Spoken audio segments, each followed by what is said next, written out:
Welcome to my channel. Subscribe and enjoy my new stories every day.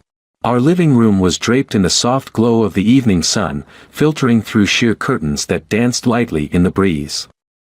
I was home earlier than usual, hoping to surprise my wife, Eliza, with plans for a quiet dinner out, just the two of us, a rare treat given our hectic lives since our son, Jamie, was born 3 years ago. As I placed my keys on the hallway table, the house was unusually silent, the kind of silence that speaks louder than any sound. Jamie was at his grandparents', and Eliza was supposed to be resting after a long week. Curiosity nudged me toward the living room, where I expected to find her curled up with a book. Instead, the room was empty, save for the messy shelves that housed an array of books, photo albums, and forgotten DVDs. I began tidying up, a habit I had developed over the years to calm my mind. As I aligned a row of thick novels, a small, yellowed envelope slipped out and fluttered to the floor.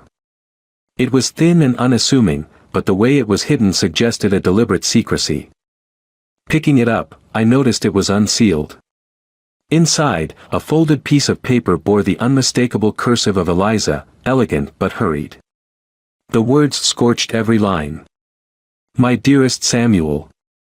Every moment away from you tears at my soul.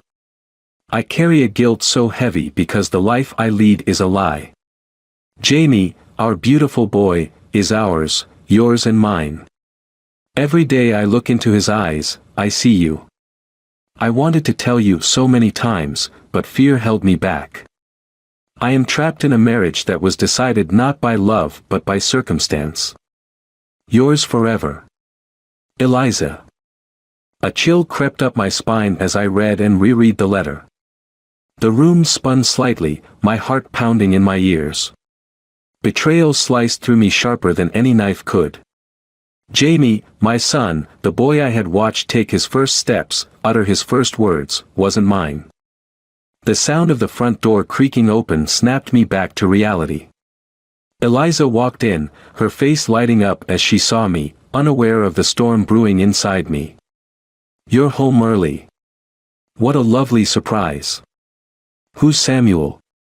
The question cut through the air, sharper than the evening's chill.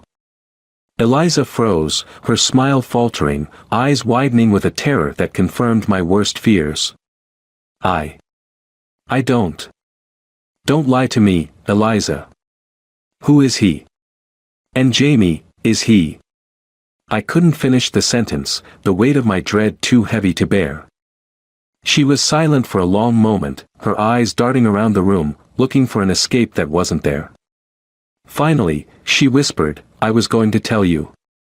I swear I was. But you didn't. My voice was calm, eerily so. I stepped closer, holding up the letter. You chose to live this lie every day. You chose him over me, over honesty. Tears pooled in her eyes, her body trembling. I wanted to protect you. Protect me? I scoffed, the sound bitter. Or protect yourself from the consequences. I'm sorry, she sobbed, her voice breaking. I turned away, the decision clear in my mind. I'm going to see a lawyer tomorrow. I want a divorce.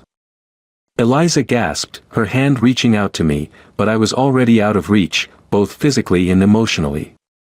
The foundation of our marriage, built on trust and love, had crumbled into dust. As I walked up the stairs, leaving her cries behind me, my mind raced, plotting every step of my next move. Her fate was no longer tied to mine. Our paths, irrevocably parted, were to forge ahead in directions as separate as the truths we held. The morning sun barely touched the horizon as I sat at the kitchen table, a cup of untouched coffee growing cold in front of me. The events of last night played over in my mind like a nightmare I couldn't wake from.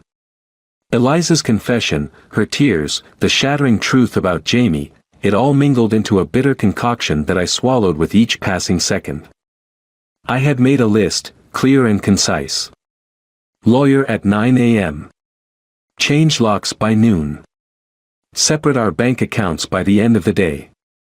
With each task, I was severing the cords that bound us together, one cut at a time. The lawyer's office was sterile and cold, an echo of my current state of heart. Mr. Reynolds, a man known for his prowess in matrimonial law, greeted me with a firm handshake and a somber look. "I've reviewed the preliminary information you sent over. It's a complex case, especially with a child involved." "There's no complexity to it," I interrupted, my voice firm. "I was deceived, Mr. Reynolds. I intend to divorce Eliza, and I want full custody of Jamie. He's the innocent here, and I won't let him suffer." Mr. Reynolds nodded, his expression unreadable. "Understood. If you're aiming for full custody, you'll need to prepare for a battle.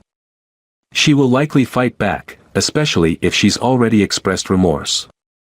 "Remorse doesn't change facts," I snapped, the edge in my voice sharper than I intended. "Indeed," he agreed, typing notes into his computer. "I'll need every piece of evidence of the affair, any financial records, and a detailed timeline of your marriage. The more we have, the stronger your case." Leaving the office, I felt a hollow victory. Legal wheels were in motion, but the emotional turmoil twisted deeper inside me. Back home, I found Eliza packing her belongings in silence, her movements slow, almost mournful. She paused when she saw me, a silent question in her eyes. "Are you taking him with you?" I asked coldly, nodding towards Jamie's room where his laughter echoed, blissfully unaware of the storm around him. I was going to ask if I could have a few days with him," she whispered, her voice thick with unshed tears. "I need to explain things, in my own way." "He doesn't need to hear your explanations," I countered, feeling a rush of protective anger. "He needs stability, and I'm the one who's going to provide that now." Eliza's face crumpled, but she nodded, wiping away a tear that dared to escape. "Please, just let me say goodbye, then." I hesitated, every fiber in me wanting to deny her anything. But looking towards Jamie's room, hearing his innocent joy, I relented. 1 hour. Then you leave." As she disappeared into Jamie's room, I went upstairs, my heart heavy. I began packing her remaining items, throwing her clothes into bags with more force than necessary. Every fabric, every scent was a reminder of the life we shared, a life built on deceit. An hour later, I stood by the door as Eliza hugged Jamie goodbye, her sobs filling the room while he clung to her, confused. "Mommy, where are you going?" "Just a little trip, sweetheart," she choked out, kissing his cheek. "You be good for Daddy, okay?" As the door closed behind her, the finality of the moment settled in. Jamie looked up at me, his small hand slipping into mine, his eyes searching for an explanation. I picked him up, holding him close, the resolve in my heart hardening. "We're going to be okay, Jamie," I murmured, more to reassure myself than him. "It's just you and me now. We're going to be okay." The house felt empty, hollowed out by lies and departures. I looked around, knowing that the battle was just beginning. Retribution was a path laid out before me, and I was determined to walk it, not just for my shattered heart, but for Jamie, who deserved a world untainted by betrayal. The following weeks blurred into a relentless campaign of securing my new life without Eliza. Each day was marked by phone calls, meetings with lawyers, and rearranged schedules to ensure Jamie's life retained some semblance of normalcy. One brisk morning, as Jamie and I sat having breakfast, the doorbell rang, a rare sound these days. I opened it to find a courier with a stack of documents. "Delivery for Mr. Thompson," he said, handing over an envelope stamped with legal insignia. My heart sank, Eliza's response to the divorce proceedings. After Jamie left for preschool, I tore open the envelope. Her lawyer's language was cold, clinical. She was contesting the divorce terms and fighting for joint custody of Jamie. A bitter laugh escaped me. After all her secrecy and betrayal, she still aimed to portray the role of a caring mother. Determined to counter her move, I dialed Mr. Reynolds. "She's filed for joint custody. I need to know our next steps." We need to prove that you provide a more stable environment for Jamie, he advised. Gather any evidence of her instability or incapacity to care for him. Also, any communications or incidents that can show her lack of transparency or deceit. That evening, after Jamie was asleep, I sat in my home office surrounded by files and digital records. Emails, text messages, bank statements, anything that could paint a clear picture of the past few years. My computer screen glowed late into the night, a beacon in the dimly lit room. 2 days later, I met with Mr. Reynolds, armed with a folder brimming with evidence. As we sat across from each other in his office, he reviewed the documents meticulously. "This is good," he nodded, marking pages with sticky notes. "These financial discrepancies and her sparse communication about Jamie's needs will help us." I leaned back, a mix of relief and exhaustion washing over me. "What are the chances she'll back down once she sees we're prepared?" "It's hard to say," he mused, tapping a pen against his desk. "But we're building a strong case. It might just push her towards a more favorable settlement for you."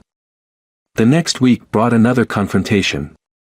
Eliza requested to meet at a local cafe, a neutral ground. I agreed, curious about her angle.